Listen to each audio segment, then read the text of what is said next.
masalah itu pasti dengan channelnya. Biasalah. Kenapa ibu kita suka ngomel? Bayangkan gaji 5 juta 1 bulan,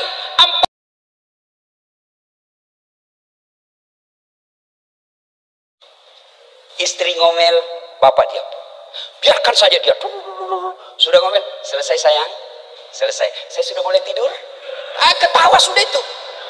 Atau bapak-bapak yang besar perutnya, gampang pak, yang besar sekali perutnya. Kalau istri marah, buka baju pak, kasih goyang perut, berhenti dia marah pak. Coba amalkan pak. Tapi kalau ego masuk, saya ini yang kaya, saya ini yang berikan kau rumah, itu setan yang bicara. Tapi ngomelnya istri jadikan amal. Gimana caranya? Diam. Tidak bisa sih diam Ustaz.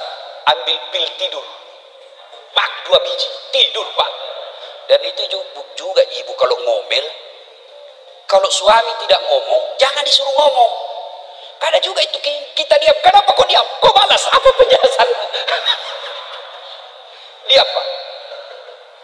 Suami yang soleh, istri yang soleha, itulah hebatnya dunia.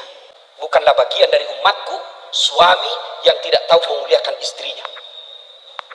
Oh, bapak muliakan istri. Kalau dia ngomel Ustaz, ngomel, itu normal. Kalau ada istri di rumah tidak suka ngomel, abnormal. Ada masalah itu pasti dengan channelnya. Biasalah. Kenapa ibu kita suka ngomel? Bayangkan gaji 5 juta 1 bulan, 4 anak, cicilan motor, gimana mau cukup kalau zaman sekarang? Tapi itu hebatnya istri kita. Dia berusaha mencukupi itu untuk 1 bulan 5 juta itu. Coba bapak pegang 5 juta 1 bulan, mana cukup? Tapi istri mampu. Nah, rasa dongkolnya itu dibawalah ke ngomel. Maka resepnya jangan dibalas. Kalau dia ngomel, rumusnya hadapi dia dengan diam. Semakin bapak balas, semakin hebat dia bicara. Bapak cerita 1, dia sudah sampai 10. Dan itu terus dia ungkap. Apalagi kalau bapak pernah menyatukan kesalahan. Oh, itu aja kayak film G30 SPKI. Diputar tiap tahun pak. Itulah itu normal, biasa. Dan cara menghadapi istri begitu, tanamkan kesabaran, hilangkan ego. Kalau bapak muncul ego, saya yang cari nafkah dari pagi sampai malam, saya carikan kau duit, saya belikan kau AC, saya belikan kau mobil, lalu kau maki-maki saya. Setan yang ngomong begitu. Istri ngomel, bapak diam. Biarkan saja dia. Sudah ngomel, selesai sayang, selesai. Saya sudah mulai tidur. Ketawa sudah itu.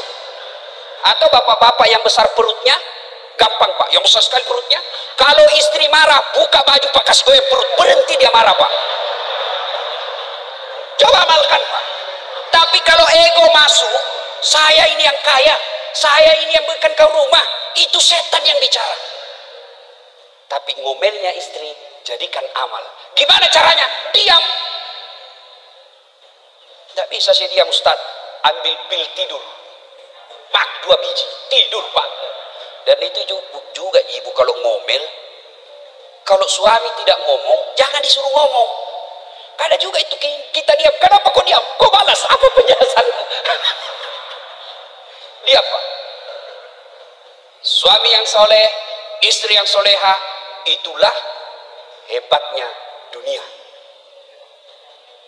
Tapi kalau istri bermasalah pak, nerakanya dunia pak. Itulah sebabnya betapa banyak laki-laki mapan dan mampu tidak mau menikah lagi, karena dia pikir repot Ustaz, kacau rumah tangga kalau bohong itu pak. Orang bilang ribut rumah Ustaz kalau 4 istri. Saya bilang, siapa bilang? Di rumah saya 4 istri pak, tenang. Demi Allah 4 istri tidak ada ribut. Istriku, istri adik saya, istri kakak saya, istri tetangga saya, kumpul mereka, tidak ada ribut.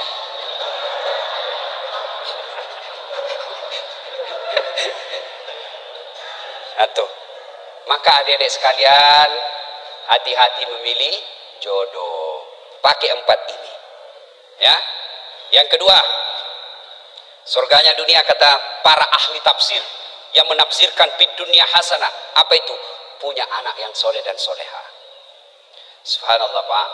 Bapak yang bawa anaknya hari sholat subuh hari ini. Top Bapak. Hebat. Demi Allah berapa banyak orang saya lihat. Begitu orang tuanya sakaratil maut dan meninggal, tidak ada anaknya yang hadir. Padahal tokoh. Begitu pensiun, siapa yang ngantar anaknya, bapaknya ke rumah sakit? Sopirnya.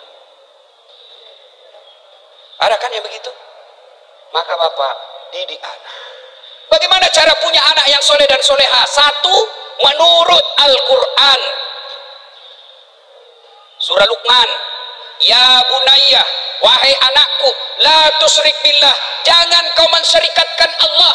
Berarti yang pertama ajarkan anak kalimat tauhid, la ilaha illallah Muhammad Rasulullah. Itu dulu. Yang kedua, paling penting jangan kasih makan uang haram. Coba lihat orang tua yang menghalalkan segala cara cari nafkah. Lihat anak-anaknya. Lihat anak-anaknya. Pak, ada 3 kewajiban orang tua kepada anak. Ada yang tahu? Saya kasih hadiah. 3 kewajiban orang tua kepada anak. Ada yang tahu? Ayo, satu. Ada hadiahnya. Sini Pak, sini cepat-cepat. Ini Pak, cepat-cepat. Matahari sudah terang. Ayo, cepat Pak, cepat sedikit. Kewajiban ini Pak. Kewajiban orang tua kepada anak. 1.